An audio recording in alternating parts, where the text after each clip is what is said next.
আচার অথবা চাটনি মুখের রুচি তো বাড়ায়ই এবং যে কোনো খাবারকে আরও সুস্বাদু করে তোলে এবং এটা স্বাস্থ্যসম্মতও বটে। তাই আজকে আমি আপনাদের সাথে শেয়ার করব এরকমই একটা চাটনি, পাঁচমিশালি চাটনি। এই চাটনিটা খেতে খুবই মজার।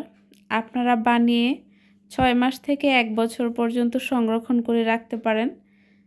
এটা আপনারা ডাল, সাদা ভাত, পোলাও, খিচুড়ি, বিরিয়ানি সব কিছুর সাথেই খেতে পারবেন। এখানে আমি নিয়ে নিচ্ছি 5 ধরনের আইটেম। বড় সাইজের রসুন নিয়ে নিচ্ছি জলপাইটা ডিপ ফ্রিজে হালকা ভাপিয়ে নেওয়া ছিল। তারপর নিয়ে নিলাম পাকা টমেটো এবং শুকনো বড়ই। আরও নিয়ে নিচ্ছি গাছ পাকা তেঁতুল।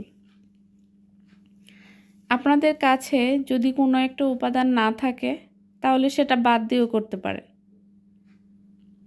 এবার আমি চাটনির জন্য একটু মশলা বানিয়ে নিব।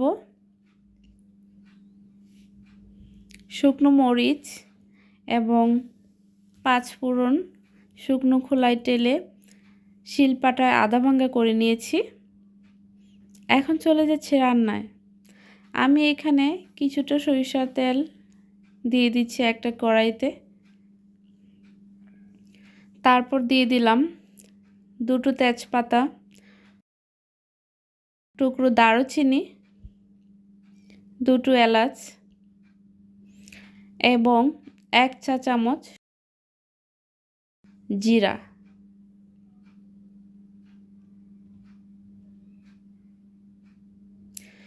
এবার রসুনের কোয়াগুলো দিয়ে দিচ্ছি। রসুনটা একটু শক্ত বলে আগে দিয়ে দিলাম। তারপর দিয়ে দিচ্ছি 1 চা চামচ লবণ। একটু নেড়ে ছেড়ে রসুনটা 50% সিদ্ধ হয়ে গেলে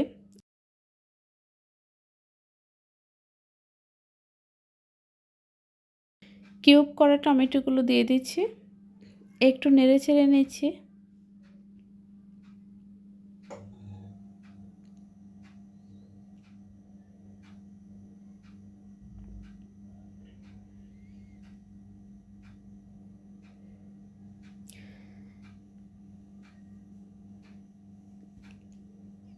এবার আমি দিয়ে দিচ্ছি শুকনো বড়ই। আবারও একটু নেড়ে নিচ্ছি। তারপর দিয়ে দিচ্ছি জলপাই।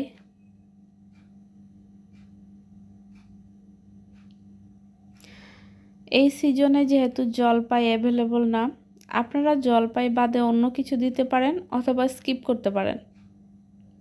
আমি এখানে জলপাইগুলো একটু ভেঙে দিচ্ছি।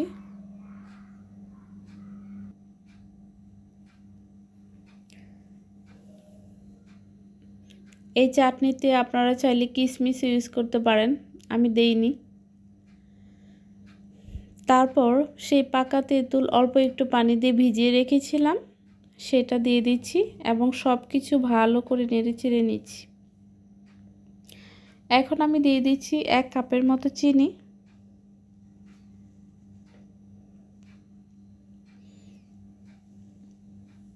চিনিটা ভালো করে মিশিয়ে নিচ্ছি।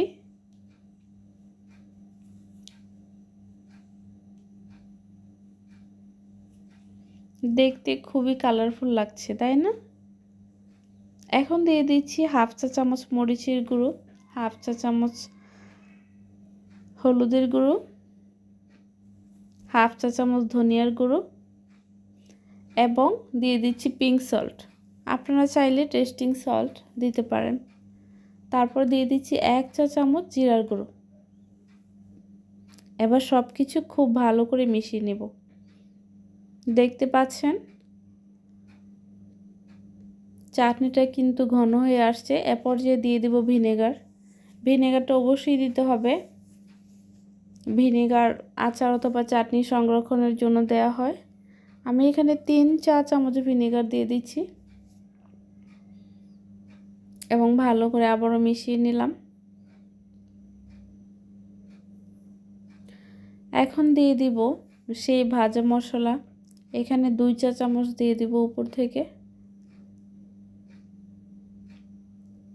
চাটনিটা কিন্তু হয়ে গেছে। খুবই সহজ বানানো এবং খেতে খুবই মজা।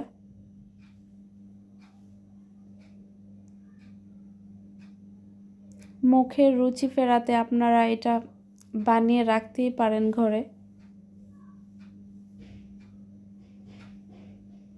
সাধারণত জ্বর আসলে অথবা অন্যান্য অসুখ হলে মুখে রুচি থাকে না, কোনো কিছু খেতে ভালো লাগে না, তখন খাবারের সাথে একটু দিয়ে খেতে পারেন, খুবই ভালো লাগবে।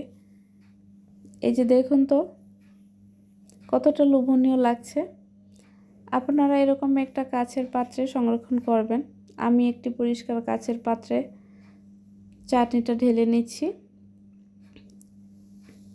কাচের পাত্রে 6 মাস থেকে 1 বছর পর্যন্ত আপনারা সংরক্ষণ করতে পারবেন। শুধু মাঝে মাঝে একটু রৌদ্র দিবেন। ভিডিওটি দেখার জন্য অনেক অনেক ধন্যবাদ। আল্লাহ হাফেজ।